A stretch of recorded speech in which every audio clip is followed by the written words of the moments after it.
जब से मैं राजनीति में आई हूँ, विरोधी पार्टी ने कितनी रुकावटें मेरे रास्ते में पैदा की, क्या कभी न घबराई? मैंने हमेशा इनका डटकर मुकाबला किया। 2 जून 1995 की गर्म दोपहर थी, लेकिन उतनी भी गर्म नहीं जितनी कि उत्तर प्रदेश की सियासत। मायावती के गठबंधन तोड़ने के ऐलान के बाद से समाजवादी पार्टी में खलबली मची हुई थी। इस खलबली का नतीजा ही गेस्ट हाउस कांड बना, जिसे उत्तर प्रदेश की सियासत में कभी भुलाया नहीं जा सकेगा। आज भी गेस्ट हाउस कांड को प्रदेश की राजनीति के सबसे काले अध्यायों में से एक माना जाता है और मायावती मुलायम के बीच की दूरी की सबसे बड़ी वजह भी यही गेस्ट हाउस कांड माना जाता है। तारीख थी 2 जून 1995। बीएसपी ने एक दिन पहले ही मुलायम सिंह यादव के नेतृत्व में बनी सपा बसपा सरकार से समर्थन वापस ले लिया था। अब तैयारी मायावती को यूपी की सत्ता पर बैठाने की थी। बीमारी से जूझ रहे बीएसपी सुप्रीमो कांशीराम दिल्ली में थे, मायावती लखनऊ में। दोनों पल पल बदलती राजनीति और दावपेच पर एक दूसरे से लगातार बात कर रहे थे। उत्तर प्रदेश के तत्कालीन राज्यपाल मोतीलाल वोरा से मिलकर मायावती बीजेपी, कांग्रेस और जनता दल के साथ समर्थन से सरकार बनाने का दावा पेश कर चुकी थी। हॉस्पिटल में दाखिल कांशीराम ने एक दिन पहले ही उन्हें बीजेपी नेताओं से हासिल समर्थन पत्र देकर लखनऊ भेजा था। बीमारी की वजह से वो लखनऊ जाने की हालात में नहीं थे, लेकिन उन्होंने मायावती को ये कहकर भेजा था कि तुम्हें मुख्यमंत्री बनने से कोई रोक नहीं सकता। हर खेमे में मीटिंगों का दौर चल रहा था। कांशीराम और मायावती की इस चाल से आग बबूला हुए मुलायम सिंह किसी भी हाल में अपने हाथों से सत्ता की डोर फिसलने नहीं देना चाहते थे और इधर वीआईपी गेस्ट हाउस में मायावती तख्ता पलट की फुल प्रूफ योजना बना चुकी थी। वीआईपी गेस्ट हाउस के कॉमन हॉल में बीएसपी विधायकों और नेताओं की बैठक खत्म करने के बाद कुछ चुनिंदा विधायकों को लेकर मायावती अपने रूम नंबर 1 में चली गई। बाकी विधायक कॉमन हॉल में ही बैठे थे। शाम के करीब 4 से 5 बजे के बीच का वक्त रहा होगा। करीब 100-200 समाजवादी पार्टी के विधायकों और कार्यकर्ताओं के हजूम ने वीआईपी गेस्ट हाउस पर धावा बोल दिया। वो चिल्ला रहे थे, हमें उन्हें सबक सिखाना होगा। इस नारे के साथ साथ और भी नारे लगा रहे थे, जिनका उद्देश्य बीएसपी नेताओं को अधिक से अधिक अपमानित करना था। चीख पुकार मचाते हुए वो गंदी भाषा और गाली गलौज का इस्तेमाल कर रहे थे। कॉमन हॉल में बैठे विधायकों ने जल्दी से मुख्य द्वार बंद कर दिया, लेकिन उस हुजूम ने उसे तोड़कर खोल दिया। फिर वह बीएसपी विधायकों पर टूट पड़े और उन्हें हाथ लात मारने लगे और लतियाने लगे।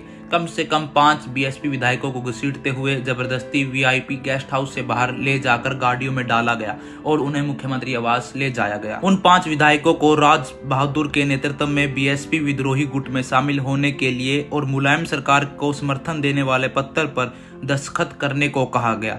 कुछ विधायक तो इतने डरे हुए थे कि कोरे कागज पर ही उन्होंने दस्तखत कर दिए। इधर गेस्ट हाउस में विधायकों को घेरा जा रहा था और मायावती की तलाश हो रही थी।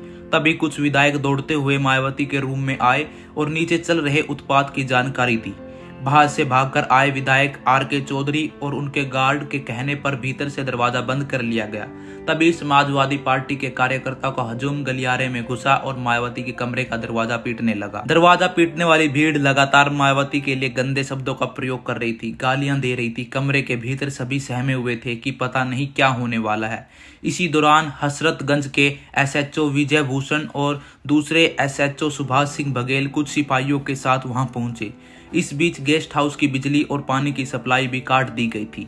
दोनों पुलिस अधिकारियों ने किसी तरह से भीड़ को काबू में करने की कोशिश की, लेकिन नारेबाजी और गालियां नहीं थम रही थी।